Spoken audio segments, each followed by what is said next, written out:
இனி வருகின்ற நாட்கள் உங்களுக்கு நல்லதே நடக்கட்டும். அனைவருக்கும் வணக்கம். நம்ம இன்னைக்கு பார்க்க இருக்கிற ராசி கன்னி ராசி. கன்னி ராசி அப்படிங்கிறது ரொம்ப அருமையான ராசி. ஏன்னா புதனுடைய ஆதிக்கத்தில் பிறந்தவங்க நில ராசி என்பதனால ரொம்ப பொறுமையாக இருப்பாங்க.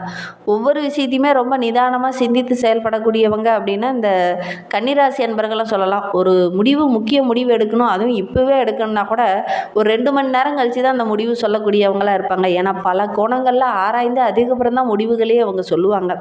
அந்த அளவுக்கு ரொம்ப புத்தி கூர்மை வாய்ந்தவங்க. புதனோட ஆதிக்கத்தில் பிறந்ததுனால புத்திசாலித்தனம் உங்களுக்கு கொஞ்சம் அதிகமாக இருக்கும். முன்ன பின்ன என்ன நடக்கும் அப்படிங்கிறத அறிந்து செயல்படக்கூடியவங்க அப்படின்னே சொல்லலாம்.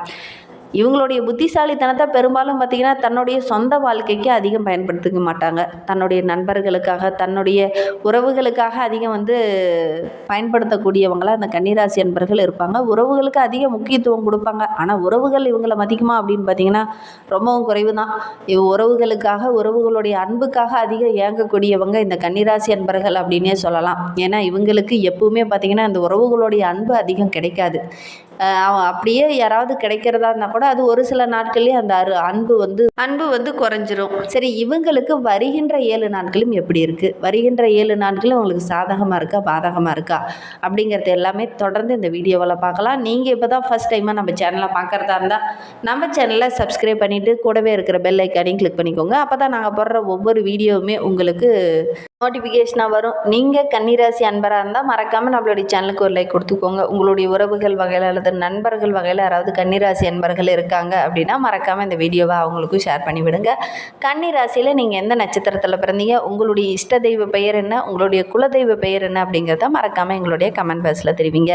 ஜோதிட ரீதியாக உங்களுக்கு ஏதாவது சந்தேகம் இருக்குது அல்லது ஜோதிடர்கிட்ட ஏதாவது ஆலோசனை வேணும் அப்படின்னா டிஸ்கிரிப்ஷனில் ஜோதிடரோட வாட்ஸ்அப் நம்பர் கொடுக்கப்பட்டிருக்கு. அந்த நம்பருக்கு கால் பண்ணி முன்பதிவு செய்துக்கோங்க. உங்களுடைய சந்தேகங்களுக்கு நல்ல ஒரு தீர்வு கிடைக்கும். உங்களுடைய சுய ஜாதகத்தை பார்க்கணுன்னா கூட இந்த நம்பருக்கு கால் பண்ணுங்கள். இந்த கன்னிராசி என்பர்களுக்கு வருகின்ற 7 நாட்களும் எப்படி அமைந்திருக்கு அப்படிங்கிறத பார்க்கலாம். உங்களுடைய ராசியில் பார்த்திங்கன்னா சூரியன் 9ஆம் இடத்துல இருக்கிறார். இது உங்களுக்கு சின்ன சின்ன இடர்பாடுகளை கொண்டுட்டு வரும் அப்படின்னு சொல்லலாம். சேர்ந்தாரை கொள்ளும் சினம் என்பது பழமொழி. இந்த பழமொழிக்கு ஏற்ப தான் நீங்கள் இந்த காலகட்டத்தில் செயல்படுவீங்க அப்படின்னு சொல்லலாம். இதை மனதில் வைத்துக்கோங்க. கோபத்தை இந்த காலகட்டத்தில் நீங்கள் கண்ட்ரோல் பண்ணலை அப்படின்னா குடும்பத்தில் கலகம் பிறக்கும். சந்திரனோட நகர்வு அவ்வளவு சாதகமாக இல்லை. அதனால் தொழிலாகட்டும் வியாபாரத்துலேயாகட்டும் சின்ன சின்ன மந்த நிலை இந்த காலகட்டத்தில் காணப்படும். வியாபாரத்தில் கூட தேவையில்லாத சின்ன சின்ன பிரச்சனைகள், சிக்கல்கள் இதெல்லாம் வரக்கூடிய சூழ்நிலை இருக்குது. அரசாங்க காரியங்களில் கூட சின்ன சின்ன இடையூறுகள் இந்த காலகட்டத்தில் ஏற்படும். இந்த காலகட்டத்தில் சந்திரனோட நகர்வு இந்த கன்னிராசி என்பவர்களுக்கு அவ்வளவு சாதகமாக இல்லை. அதனால் குடும்பத்துலேயும் சரி, தொழில் செய்கிற இடத்துலையும் சரி சின்ன சின்ன இடர்பாடுகள் வரக்கூடிய சூழ்நிலை இருக்குது. செவ்வாய் உங்களுடைய ராசியில் 11ஆம் இடத்துல இருக்கிறார். என்னதான் நீங்கள் இக்கட்டான சூழ்நிலையில் இருந்தாலும் கூட ஒவ்வொரு விஷயத்தையும் ரொம்ப சாமர்த்தியமாக சமாளிப்பீங்க. பிள்ளைகளுடைய படிப்பில் அக்கறை காட்டுவீங்க, பெற்றோர்கள் விஷயத்துலையும் ரொம்ப அக்கறை காட்டுவீங்க. ஒவ்வொரு விஷயத்துலையுமே ரொம்ப நுணுக்கமாக ஆராய்ந்து செயல்படுவீங்க. அதனால் இது மகிழ்ச்சிகரமான வாரமாக உங்களுக்கு அமைந்திருக்கு அப்படின்னு சொல்லலாம். இருந்தாலும் உங்களுடைய கோபத்தை கண்ட்ரோல் பண்ணல அப்படின்னா குடும்பத்தில் சின்ன சின்ன இடர்பாடுகள் வரும். ஒவ்வொரு விஷயத்தையுமே திட்டமிட்டு செயல்படுங்க. தேவையில்லாத அலைச்சல், தேவையில்லாத மனக்குழப்பம், தேவையில்லாத அச்சம் இது எல்லாமே குறையும். புதன் உங்களுடைய ராசியில் 8ஆம் இடத்துல அமர்ந்திருக்கிறார். ஏன்னா இந்த காலகட்டத்தை பொறுத்த வரைக்கும் உங்களுடைய நண்பர்களுடைய குணம் அறிந்து அதற்கேற்ப செயல்படுறது நல்லது. இல்லை அப்படின்னா கூட இருக்கிறவங்களே குளிப்பறிப்பாங்க அப்படின்னு சொல்லுவாங்க பார்த்தீங்களா, அது உங்களுக்கு நடக்கும். கெட்ட பெயர்கள், கெட்ட விஷயங்கள் நடக்கக்கூடிய ஒரு சூழ்நிலையில் இருக்குது. அதனால் கொஞ்சம் கவனமாக இருங்க. ஒவ்வொரு விஷயத்துலையுமே நுணுக்கமாக ஆராய்ந்து செயல்படுங்க. வார்த்தையில் ரொம்ப நிதானமாக இருக்கணும். அவசரப்பட்டு தடிமனான வார்த்தைகளை பேசிட்டீங்க அப்படின்னா கூட இருக்கிற நட்பையை கூட இழக்க வேண்டிய ஒரு சூழ்நிலையில் இருக்குது. கொஞ்சம் கவனமாக இருந்தீங்க அப்படின்னா வருகின்ற நாட்கள் ரொம்ப மகிழ்ச்சிகரமான நாட்களாக அமைந்திருக்கு அப்படின்னே சொல்லலாம். மேலதிகாரிகிட்ட பேசும்போது கூட கடுமையான வார்த்தைகளை இந்த காலகட்டத்தில் டக்குன்னு பேசிடுவீங்க. அது உங்களுக்கு மனவேதனையும் கூட இருக்கிறவங்களுக்கு மனவேதனையும் தரும். அதனால் இந்த காலகட்டத்தை பொறுத்த வரைக்கும் ரொம்ப நிதானமாகவும் ரொம்ப பொறுமையாகவும் செயல்படுங்க. நிலராசி என்பதனால ரொம்ப பொறுமையாக தான் இருப்பீங்க. ஆனால் இந்த காலகட்டத்தில் வார்த்தையை தடிமனாக பேசிடுவீங்க டக்குன்னு. அதனால் சின்ன சின்ன இடர்பாடுகள் வரக்கூடிய சூழ்நிலை இருக்குது. கொஞ்சம் கவனமாக இருக்கிறது நல்லது. குரு பகவான் உங்களுடைய ராசியில் 10ஆம் இடத்துல இருக்கிறார். திருமணம் போன்ற பேச்சுவார்த்தைகள் இந்த காலகட்டத்தில் ஏற்படும். திருமண வயதில் இருக்கிறவங்க வரன் தேடுறீங்க அப்படின்னா இந்த காலகட்டத்தில் முயற்சி பண்ணுங்கள். நல்ல ஒரு வரன் அமைய வரன் அமையக்கூடிய யோகம் இருக்குது. அதே மாதிரி காதலிச்சுட்டு இருக்கீங்க, வீட்டில் வந்து பர்மிஷன் வாங்கலை, அவங்கக்கிட்ட பர்மிஷன் வாங்கணும், திருமணம் பண்ணிக்கணும் அப்படின்னு நினைக்கிறவங்க இந்த காலகட்டத்தில் போய் வீட்டில் பர்மிஷன் கேட்டிங்கன்னா சின்ன சின்ன இடர்பாடுகள் வரும். கொஞ்சம் இந்த காலகட்டத்தை கொஞ்சம் தள்ளி போடுறது நல்லது. அவசரப்பட்டீங்க அப்படின்னா சின்ன சின்ன பிரச்சனைகள் வரக்கூடிய சூழ்நிலை இருக்குது. ஓரளவுக்கு உங்களுடைய புத்திசாலித்தனத்தால் எல்லாத்தையும் சரி செஞ்சுருவீங்க. இருந்தாலும் இந்த காலகட்டத்தில் கொஞ்சம் தவிர்க்கிறது நல்லது. சுக்கிரன் உங்களுடைய ராசியில் 7ஆம் இடத்துல இருக்கிறார். புதிய ஆடை ஆபரணங்கள் வாங்கக்கூடிய யோகம் இருக்குது. நகை வாங்கக்கூடிய யோகமும் இருக்குது. ஒவ்வொரு விஷயத்துலேயும் ரொம்ப அக்கறையாக இறங்குவீங்க. அதெல்லாம் ஓரளவுக்கு உங்களுக்கு லாபகரமாக அமையக்கூடிய யோகமான வாரமாக அமைந்திருக்கு அப்படின்னு சொல்லலாம். சனி பகவான் 7ஆம் இடத்துல இருக்கிறார். அனாவசியமாக செலவு செய்வீங்க, அதெல்லாம் கொஞ்சம் குறைச்சிக்கோங்க. இந்த காலகட்டத்தில் கடன் வாங்க வேண்டிய ஒரு சூழ்நிலையும் ஏற்படும். கடன் ஒரு சில இடத்துலலாம் கடன் வாங்கின இடத்துல வந்து திடீர்னு வந்து கடனை கேட்டு நிற்பாங்க. அது உங்களுக்கு வந்து ரொம்ப கஷ்டமாக இருக்கும். அதனால் சின்ன சின்ன மனக்குழப்பம், பிரச்சனை, வீட்டுக்குள்ளே ஏதாவது சின்ன சின்ன பிரச்சனைகள் இதெல்லாம் வரக்கூடிய சூழ்நிலை இருக்குது. அதனால் முடிந்த அளவுக்கு இந்த வாரத்தில் கொஞ்சம் கவனமாக இருங்க. அவசரப்பட வேண்டாம், கோபத்தை வெளியில் காட்ட வேண்டாம், நிதானமாக இருங்க. அவசரப்பட்டீங்க அப்படின்னா குடும்பத்துக்குள்ளேயே சின்ன சின்ன இடர்பாடுகள் வரக்கூடிய சூழ்நிலை இருக்குது. அதனால் ரொம்ப பொறுமையாக இருக்கக்கூடிய ஒரு வாரமாக இந்த கன்னிராசி என்பர்களுக்கு அமைந்திருக்கு. உங்களுடைய ராசியில் ராகு பகவான் 6 மற்றும் 7ஆம் இடத்துல இருக்கார். அதனால் வீட்டு விஷயத்தை இந்த காலகட்டத்தில் வெளியில் சொல்ல வேண்டாம். வீட்டில் கூட சின்ன சின்ன பிரச்சனைகள் வரக்கூடிய ஒரு சூழ்நிலை இருக்குது. அதனால் முடிந்த அளவுக்கு வீட்டு விஷயங்களை வெளியில் பகிர்ந்துக்கிட்டீங்க அப்படின்னா உங்களுக்கு சின்ன சின்ன இடர்பாடுகள் வரக்கூடிய சூழ்நிலையெல்லாம் இருக்குது. அதனால் முடிந்த அளவுக்கு இந்த கன்னிராசி என்பர்கள் இந்த வாரத்தில் நடக்கிற விஷயத்தை, அதாவது குடும்ப விஷயத்தை அடுத்தவங்ககிட்ட பகிர்ந்துக்காமல் இருக்கிறது ரொம்ப நல்லது.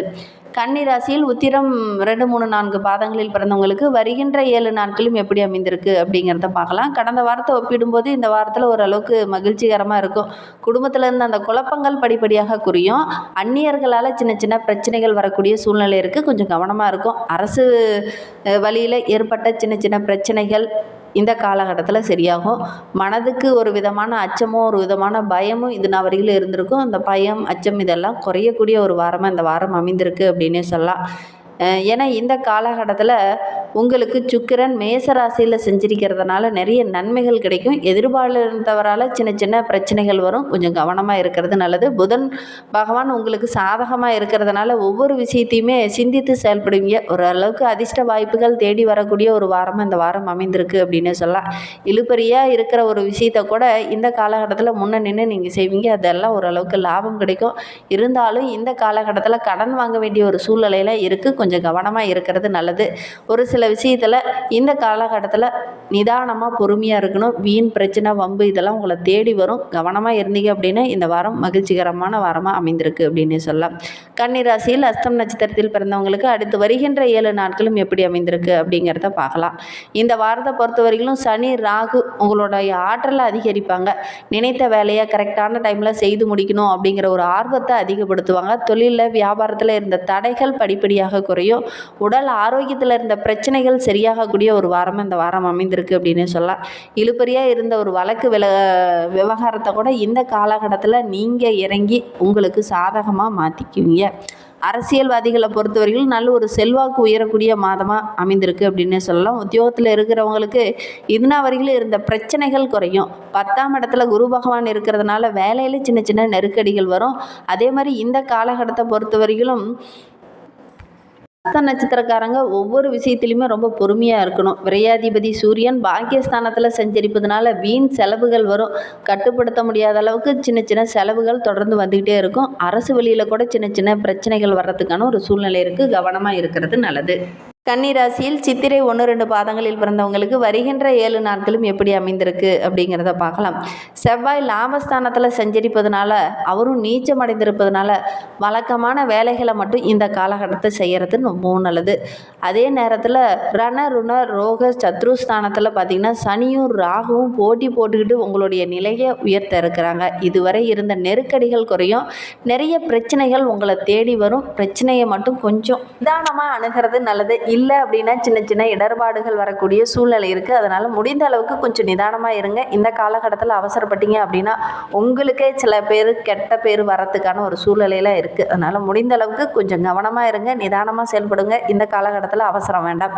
இன்னும் உங்களுடைய வாழ்க்கை ரொம்ப சிறப்பாகவும் மகிழ்ச்சிகரமாகவும் இருக்கணும் அப்படின்னா முருகப்பெருமான செவ்வாய்க்கிழமையில் போய் வழிபட்டுட்டு வாங்க. உங்களுடைய வாழ்க்கையில் உள்ள பிரச்சனைகள் படிப்படியாக குறையும். நம்பிக்கையோட இந்த ஒரு விஷயத்தை மட்டும் செஞ்சுட்டு வாங்க.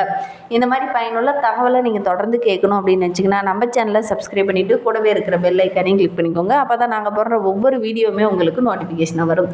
நீங்கள் கன்னிராசி என்பராக இருந்தால் மறக்காமல் நம்மளுடைய சேனலுக்கு ஒரு லைக் கொடுத்துக்கோங்க. தேங்க்யூ.